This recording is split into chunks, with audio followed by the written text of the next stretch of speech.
cold, metallic hum of the starship's interior buzzed faintly in the background as the human diplomat adjusted his formal suit. It wasn't every day he found himself in the company of an alien delegation, let alone one as enigmatic as the Cerealans. Known for their striking appearance and razor-sharp intellect, the Cerealans were humanity's latest allies, or so the politicians hoped.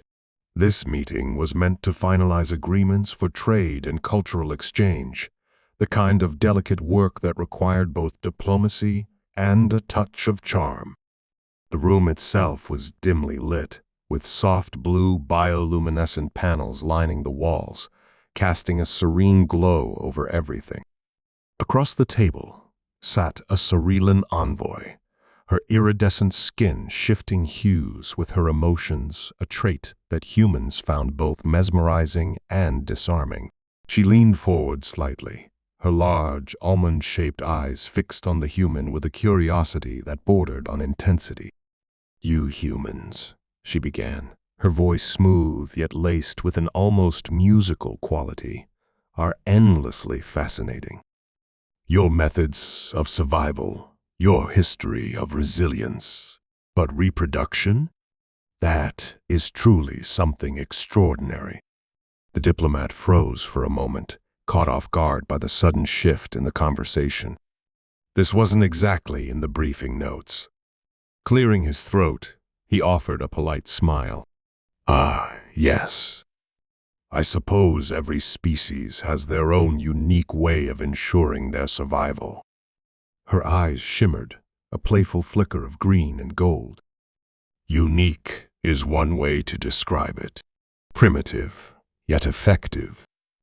But the sheer intimacy of it, the connection, it's unheard of among my people. Our methods are clinical, calculated. No bonding, no." She hesitated, searching for the right word. Emotion. The air grew thick, with an unspoken tension, her curiosity seemingly genuine, but layered with something deeper. The diplomat, ever the professional, tried to steer the conversation back to safer territory. "Cultural exchange is about understanding these differences. It's what makes alliances like ours so valuable." "Valuable, indeed," she replied, leaning back in her chair, her shimmering gaze unwavering. "But I wonder, do you see it as strange that we would find such practices appealing? Hypothetically, of course." He chuckled nervously, unsure of how to respond. "Well, it's not uncommon for different species to find aspects of one another intriguing. Curiosity is universal, after all." Her gaze turned sharper, more focused, as if she were studying his every reaction. "Curiosity, yes. I admire your ability to embrace it so freely. Among my people, such inquiries are often suppressed, seen as distractions from our purpose. Yet here you are, sharing your lives, your stories, your very essence, so openly." The words hung in the air, her tone carrying an undertone that made the diplomat's heart race.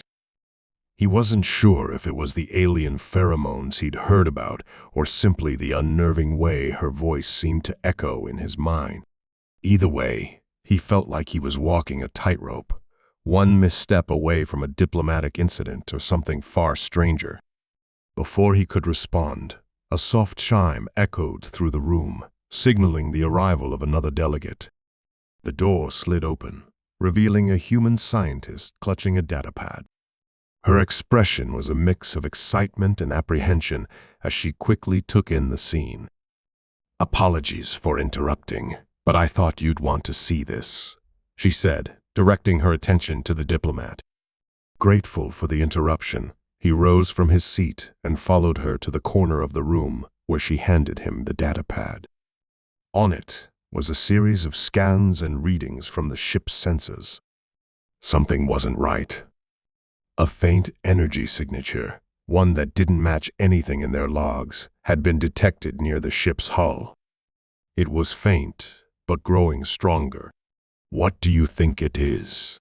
he asked, his voice low. The scientist hesitated. "I'm not sure. It could be a malfunction, but the readings are consistent with a biological presence. Something alive, but not human or cerealan." The diplomat's heart sank. The last thing they needed was an unidentified entity compromising this meeting. He glanced back at the cerealan envoy, who was watching them with a knowing smile. It was almost as if she could sense their unease. Returning to the table, he tried to maintain his composure. "I'm sorry for the interruption. It seems we've encountered a minor technical issue. Nothing to be concerned about." Her smile widened, and her skin shifted to a deep, calming blue. "Of course, but perhaps I can be of assistance? My people are well versed in detecting anomalies. It might be an opportunity to deepen our collaboration." The offer was generous, but it felt too convenient. Still, he couldn't afford to offend her by refusing. "That's very kind of you. I'll have my team coordinate with yours to ensure everything is resolved quickly." As the cerealan envoy rose gracefully from her seat, she tilted her head, her expression both curious and sly. "I look forward to learning more about your unique perspectives. There's so much we can teach one another." With that, she left the room, her presence lingering like a shadow. The diplomat let out a breath he hadn't realized he was holding. Turning to the scientist, he whispered, "Double the scans. I want to know exactly what's out there." The scientist nodded, her face serious. "If there's something or someone on this ship that shouldn't be, we'll find it." The diplomat returned to his quarters that evening, the day's events replaying in his mind.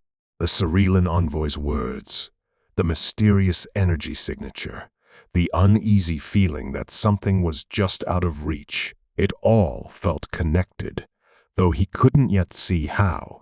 As he stared out the small viewport at the stars beyond, he couldn't shake the sense that this mission was about to take a turn he wasn't prepared for. Somewhere in the ship, deep within the labyrinth of corridors and maintenance shafts, the faint hum of energy grew louder. The anomaly wasn't just near the ship, it was inside. And it was waiting. The diplomat barely slept that night. The faint hum of the ship's systems, normally a comforting reminder of its stability, seemed sharper, almost alive. He paced his small quarters, his thoughts circling back to the envoy's cryptic words. The way she spoke, the deliberate choice of phrases, it wasn't just curiosity. There was something she wasn't saying, something she wanted him to figure out without directly telling him. On the datapad by his bedside, he pulled up the latest scans of the anomaly. The energy signature had grown stronger, and it was moving, though slowly, almost deliberately. It seemed to be navigating the ship, staying just outside the reach of active surveillance.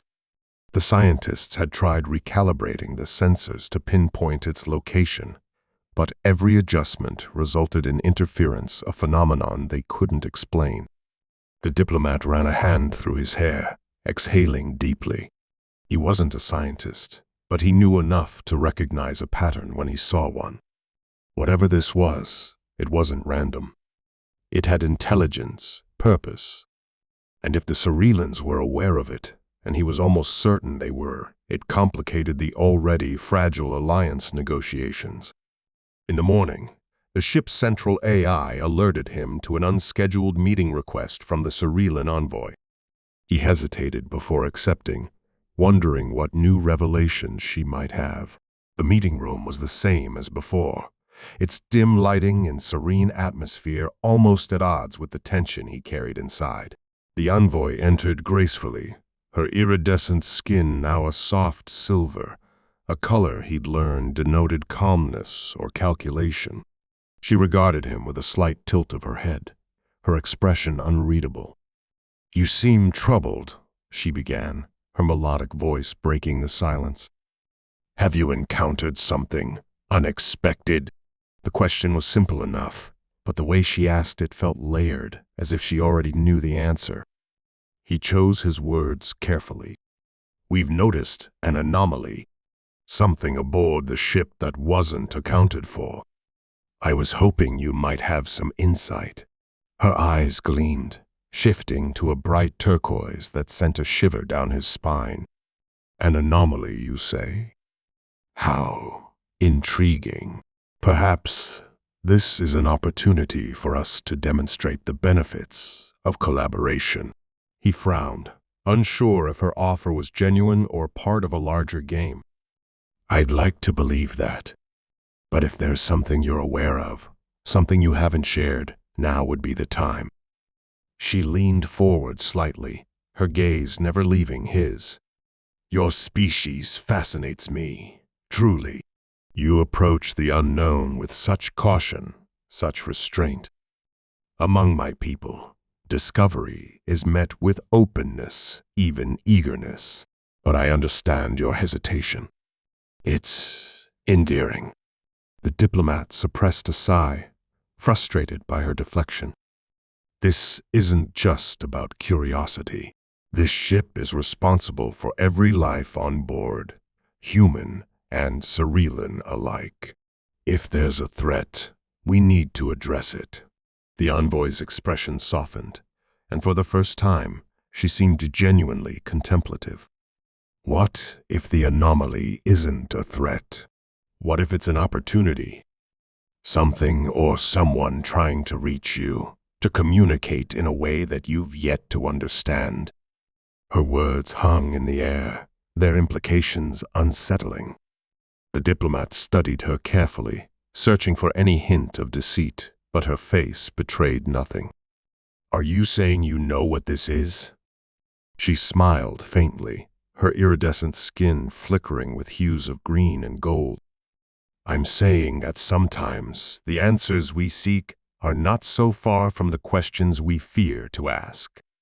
The cryptic response left him with more questions than answers, but before he could press further, a sudden alert blared through the room.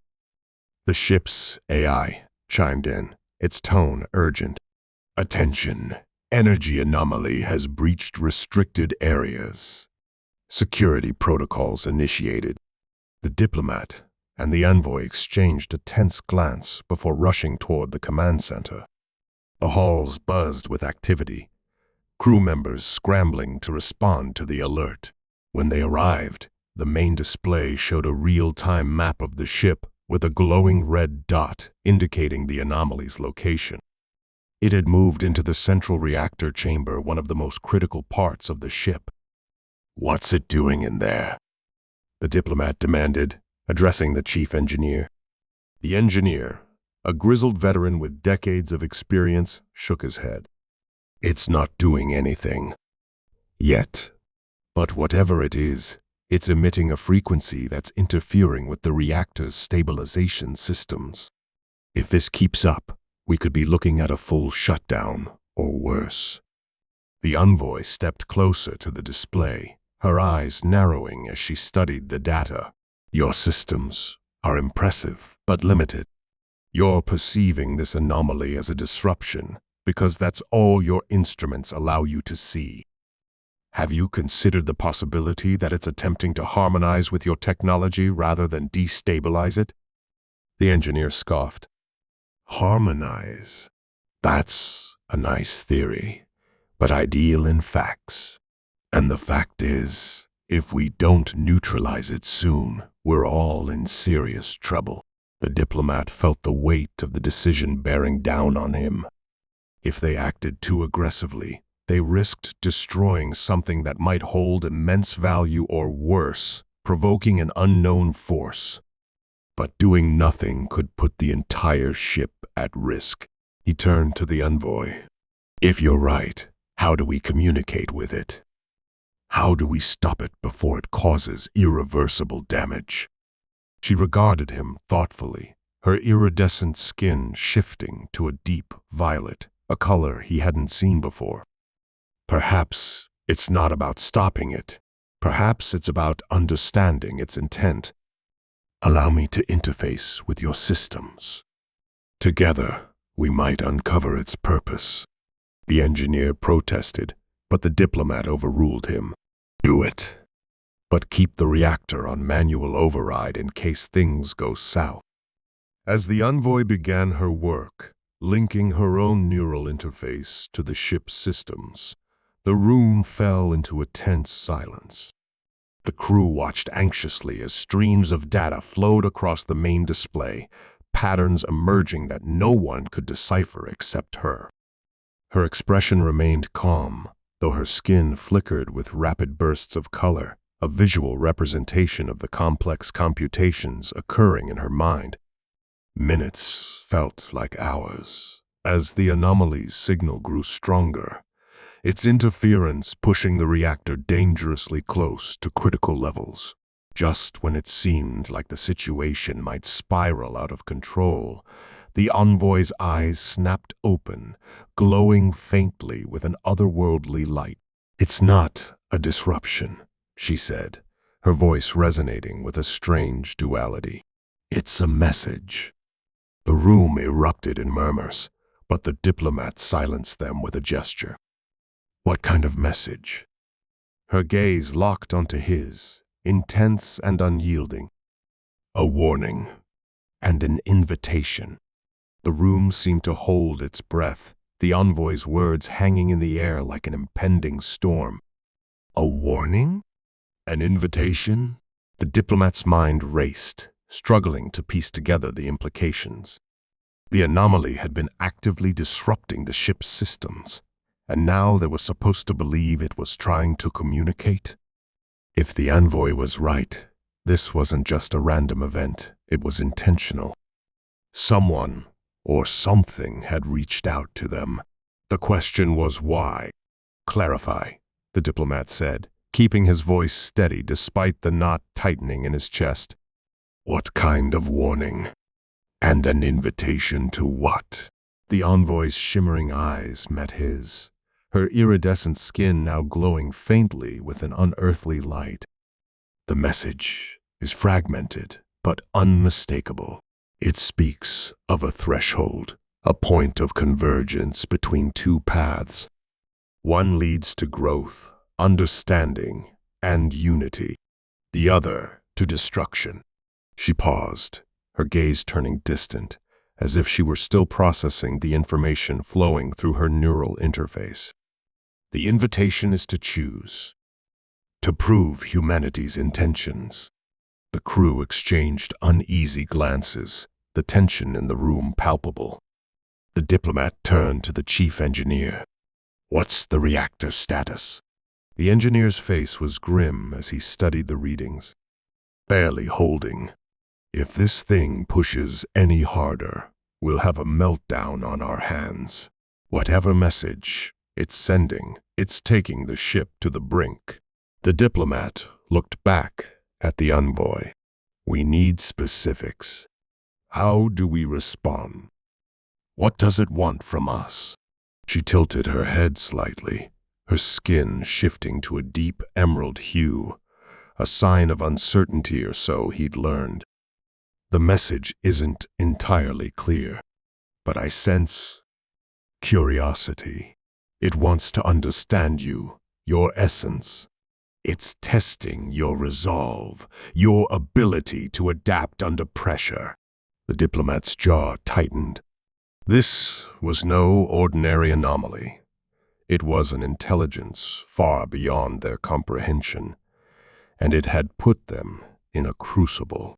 Every instinct told him they needed to act, but the envoy's calm confidence suggested patience. The balance between the two was razor-thin, and the stakes couldn't be higher. Suddenly, the ship shuddered, the lights flickering as the reactor let out a low, ominous hum. The AI's voice broke through the chaos, sharp and urgent. "Warning, reactor destabilization imminent. Core temperature rising." The crew scrambled to their stations, the air thick with tension. The diplomat's heart pounded as he turned to the envoy. "If you're going to do something, Now's the time." She nodded, her expression unreadable as she closed her eyes and deepened her connection to the ship's systems. The lights around her seemed to dim, as if the ship itself were funneling its energy into her efforts.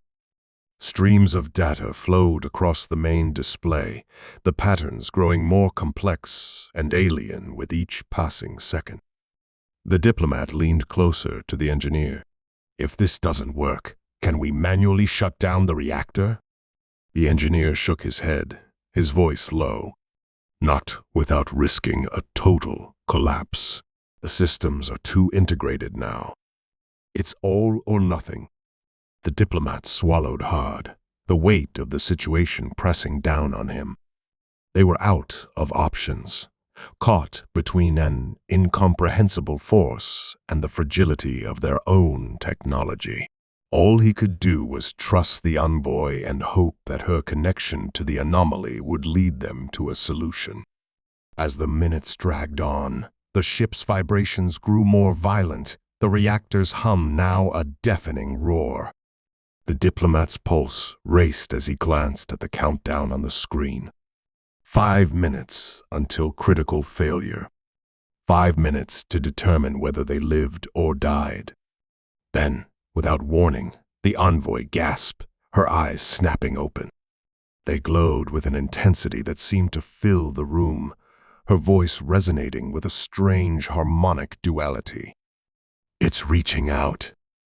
It wants direct contact." The diplomat stared at her, disbelief and fear warring within him. Direct contact. What does that even mean? She stood slowly, her movements almost trance-like. A connection. Physical. It requires a human presence to complete the message. To prove your intentions. The crew erupted in protest, voices overlapping in a cacophony of objections. The diplomat raised a hand, silencing them. His gaze locked onto the envoys, searching for any hint of deception.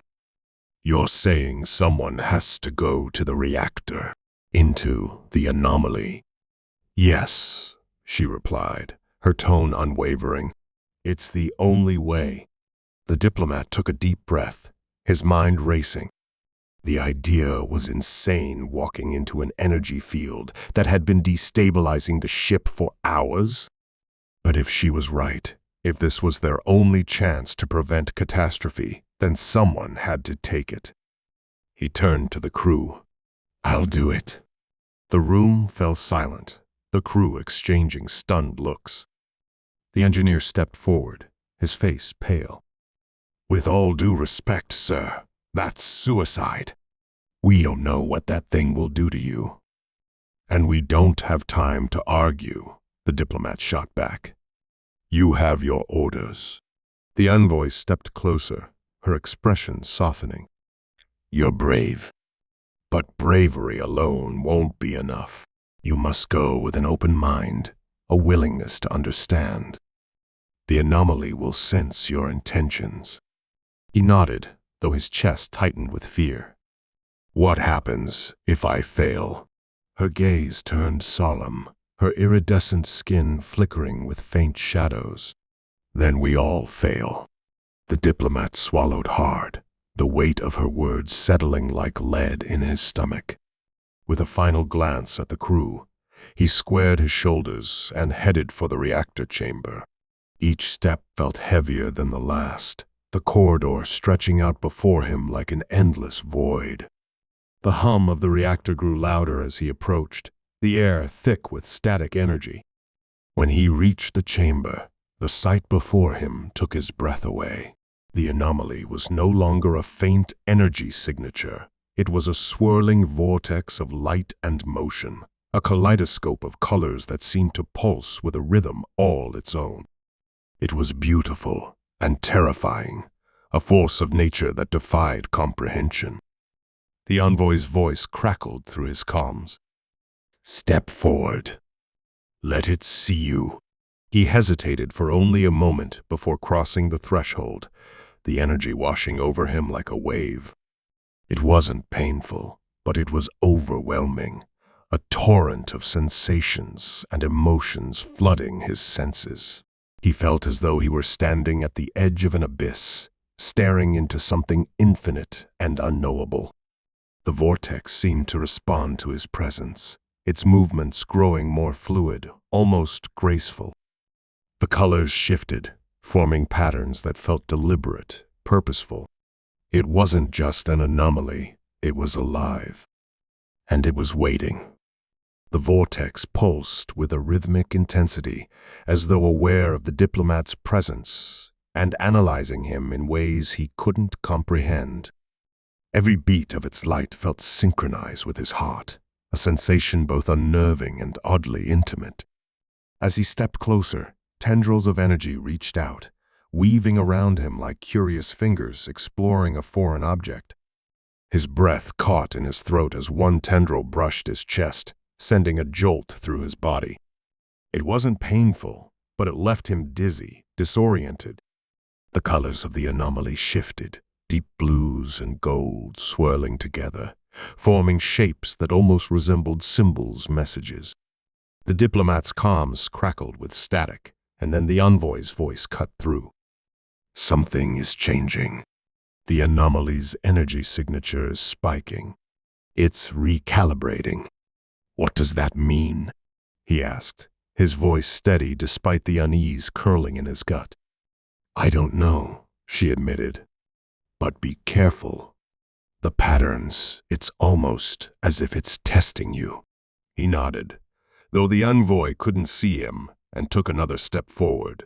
The energy tendrils intensified, moving faster now, wrapping around his arms and legs. It was as though the anomaly was pulling him deeper into its core. The symbols grew more complex, spinning around him in an intricate dance. He tried to decipher their meaning, but the shapes shifted too quickly, like a language he had no frame of reference to understand. Just as he was about to call back to the envoy, a sudden vision slammed into his mind. It wasn't a memory, at least not one of his own. It was an image of Earth, not as it had been when humanity had left it, battered and ruined, but lush, vibrant, alive. Oceans sparkled under a golden sun, forests stretched as far as the eye could see, and cities blended harmoniously with the landscape.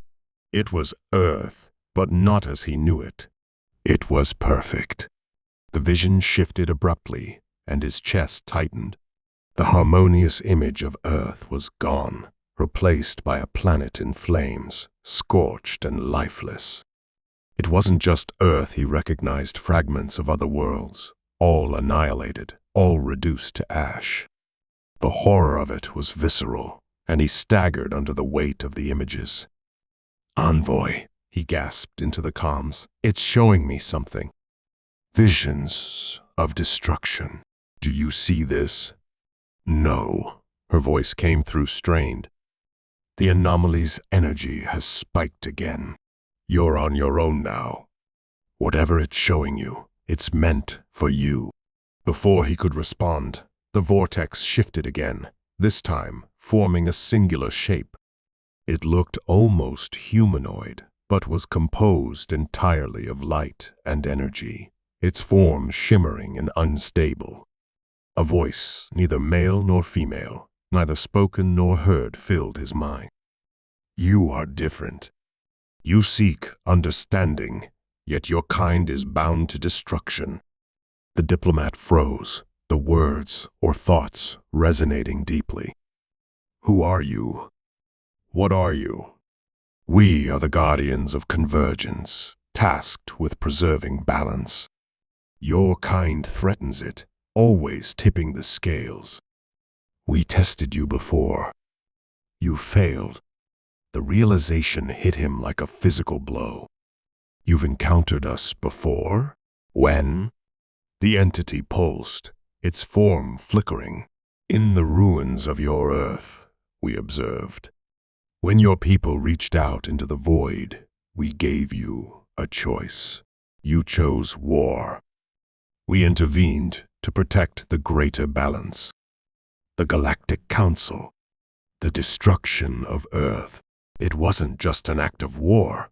It was a punishment, a preemptive strike to stop humanity from spreading its chaos. The diplomat's mind reeled. They had been framed as aggressors, but the truth was far more complex. Humanity had been judged and found wanting. But we've changed, he argued, his voice rising with desperation.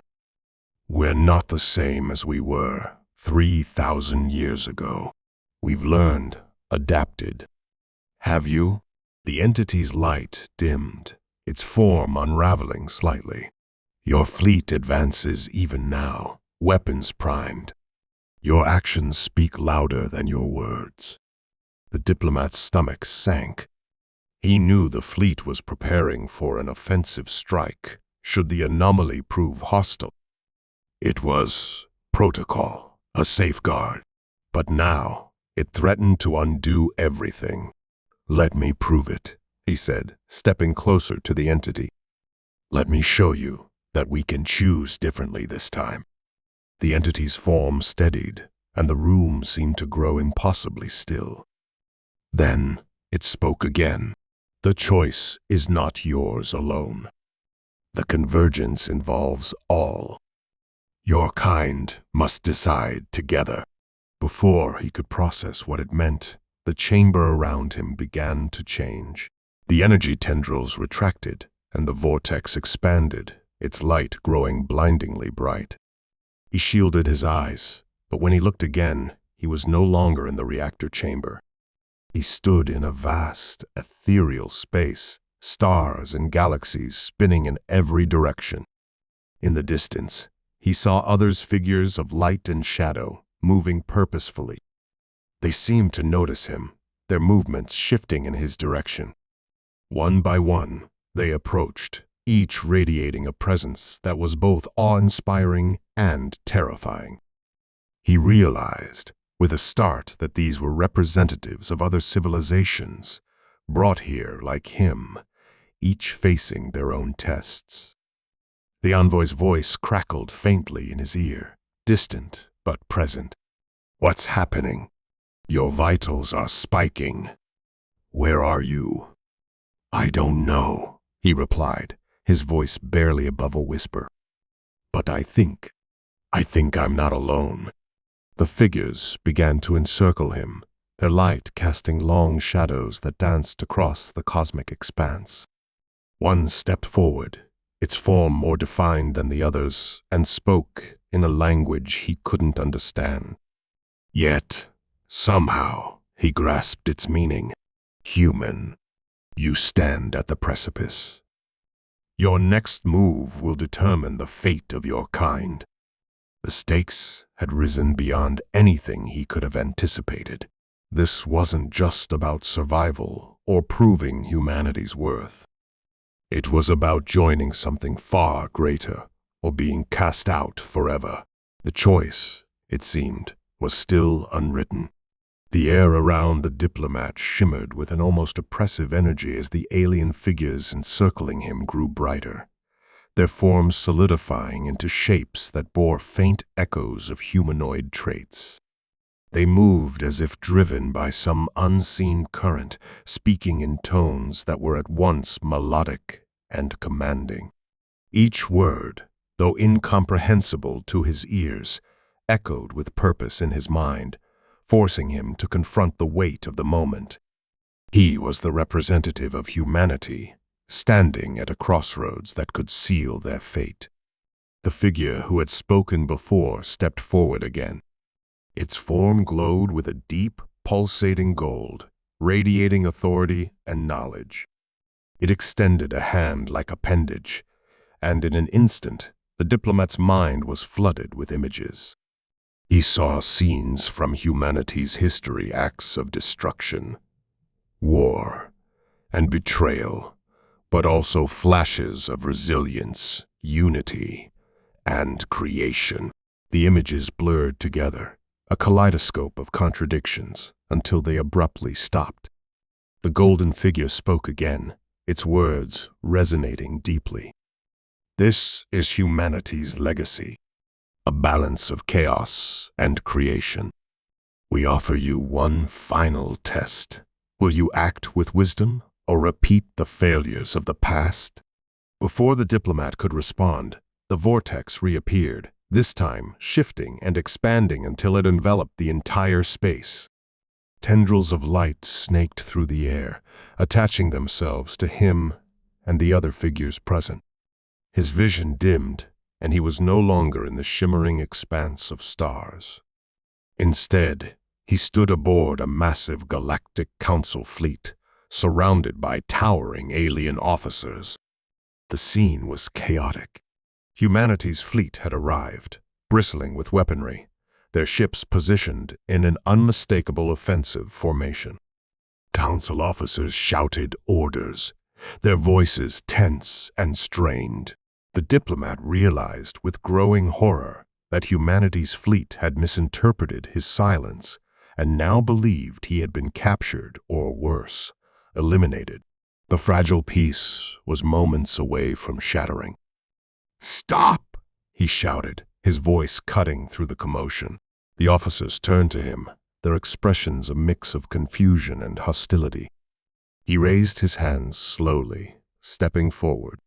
"This doesn't have to end in violence. We're here to prove we can coexist, not to destroy you."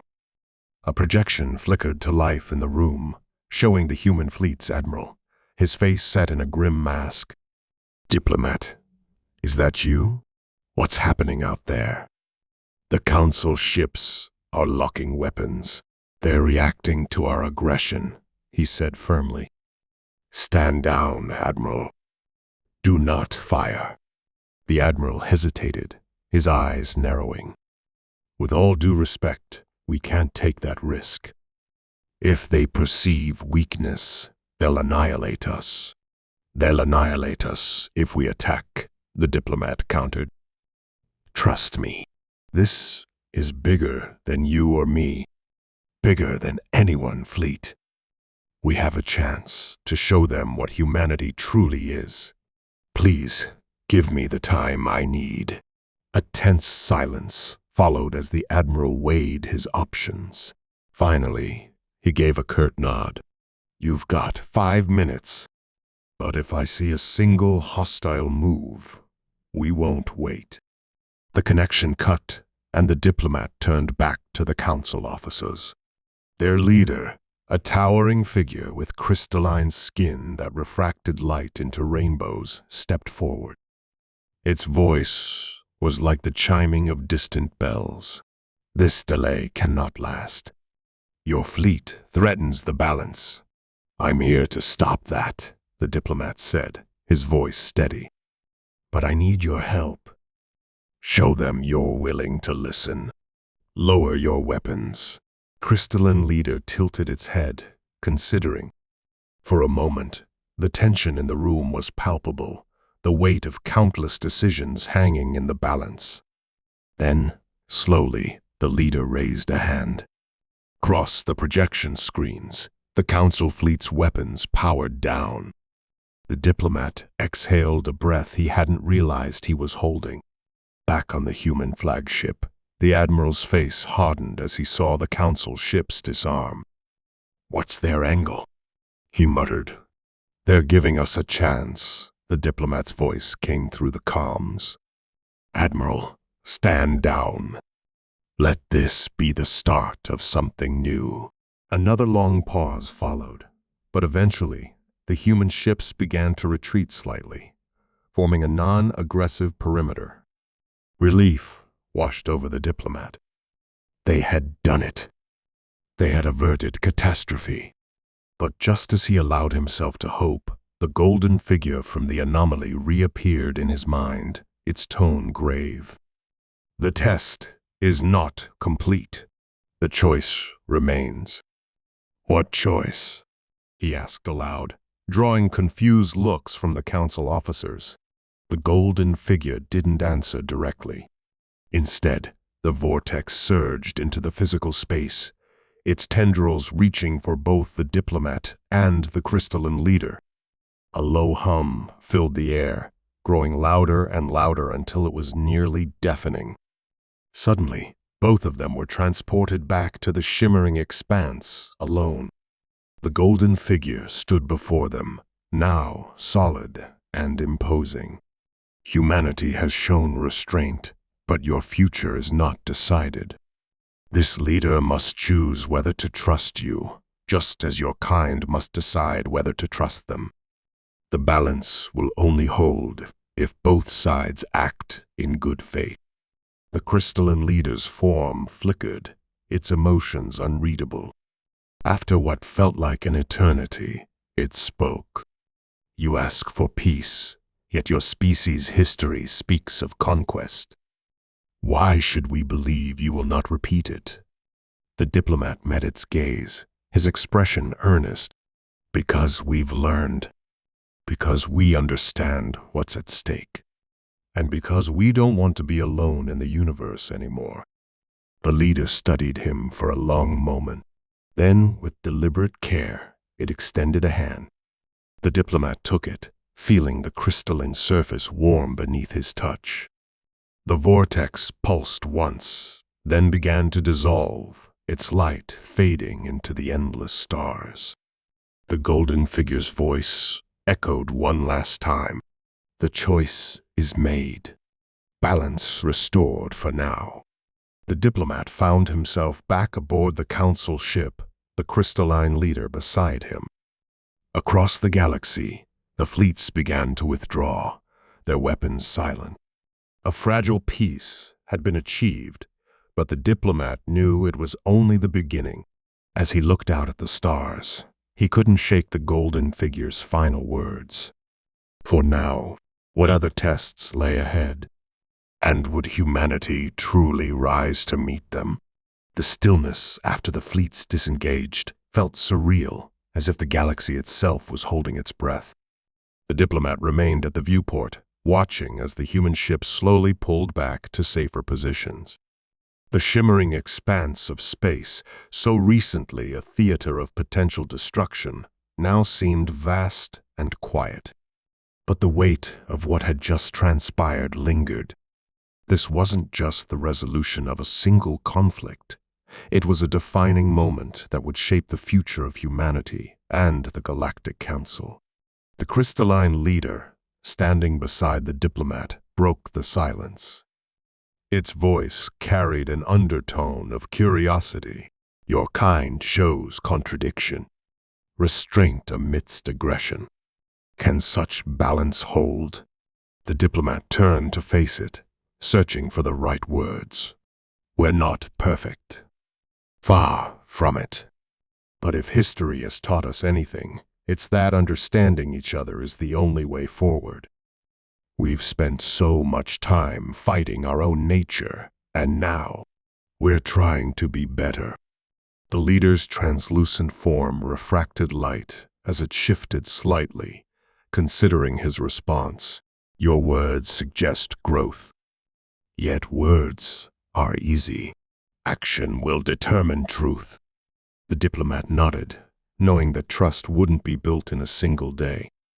It would take time, cooperation, and a shared commitment to change. He felt the weight of responsibility, not just for his species, but for the delicate balance between all the factions now watching closely.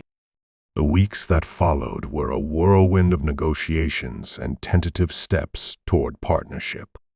The Galactic Council proposed a joint initiative, a symbolic project to unify the efforts of humans and their member species.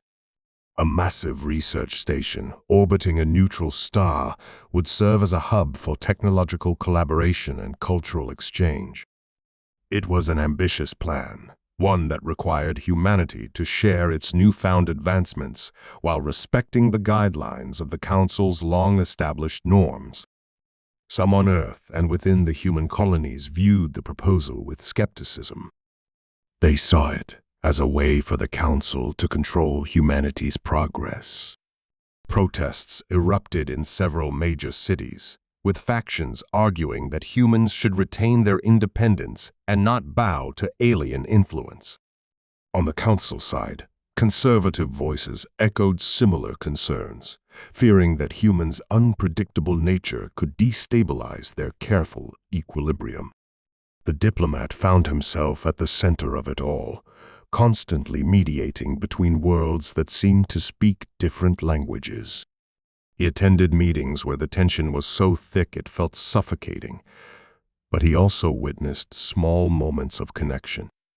A human engineer explaining Earth's approach to fusion energy to an alien physicist, their excitement bridging any cultural divide. An exchange of art between species, sparking awe and appreciation for perspectives neither had considered before. Through these interactions, he began to believe that peace wasn't just possible, it was worth fighting for. Back on Earth, the protests began to shift in tone. As more information about the Council's intentions came to light, public opinion started to soften. Documentaries showcasing alien cultures and their histories became popular, painting a picture of a galaxy that was both complex and beautiful. People began to see the Council not as an oppressive force, but as a collective striving for balance in a chaotic universe. However, not everyone was convinced. A faction within humanity's military, embittered by years of distrust toward the Council, launched a covert operation to test the limits of the fragile peace. Using stolen technology, they sent a stealth ship to infiltrate a Council outpost, hoping to gather intelligence or worse, provoke a response that would justify renewed hostilities. The operation was discovered before it could escalate, but the fallout was severe. The Council demanded accountability, and tensions flared anew. The diplomat was thrust into the middle of another crisis, working tirelessly to prevent the incident from undoing all the progress they had made. In a tense meeting aboard the nearly completed research station, the diplomat addressed both the human representatives and the Council members. "We can't let the actions of a few define our entire species. Humanity is still learning, still growing, but we're here, standing alongside you, because we believe in a shared future." The crystalline leader responded, its voice measured. "Trust is fragile, yet your presence here speaks of sincerity. We will continue this path, though vigilance is necessary." In the aftermath, humanity took decisive steps to address its internal divisions. The rogue faction was disbanded, its leaders held accountable. Educational campaigns about the Council's mission and values became a priority, fostering a new generation of humans who saw themselves as part of a larger galactic community. Years passed, and the research station became a symbol of what could be achieved when differences were set aside. Scientists and diplomats from countless species worked together, solving problems that had once seemed insurmountable.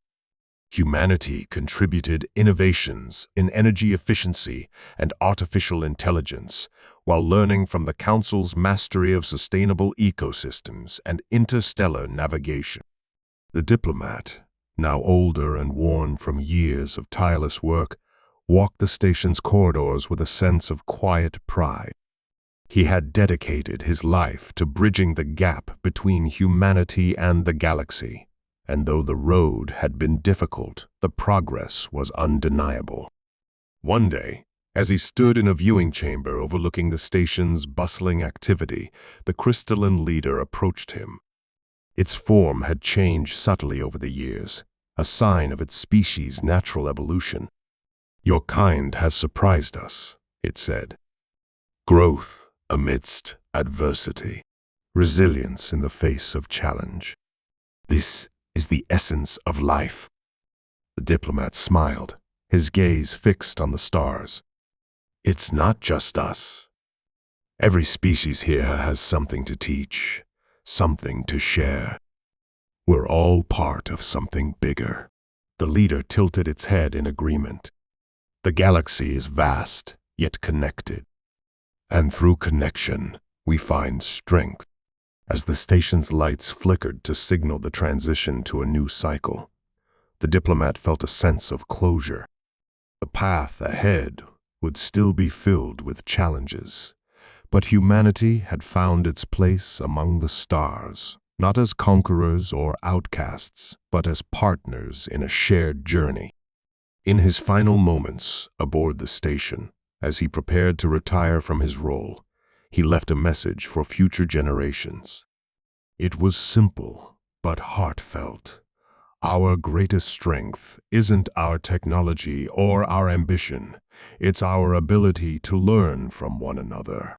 Never stop seeking understanding, and never forget that the stars are brighter when we shine together.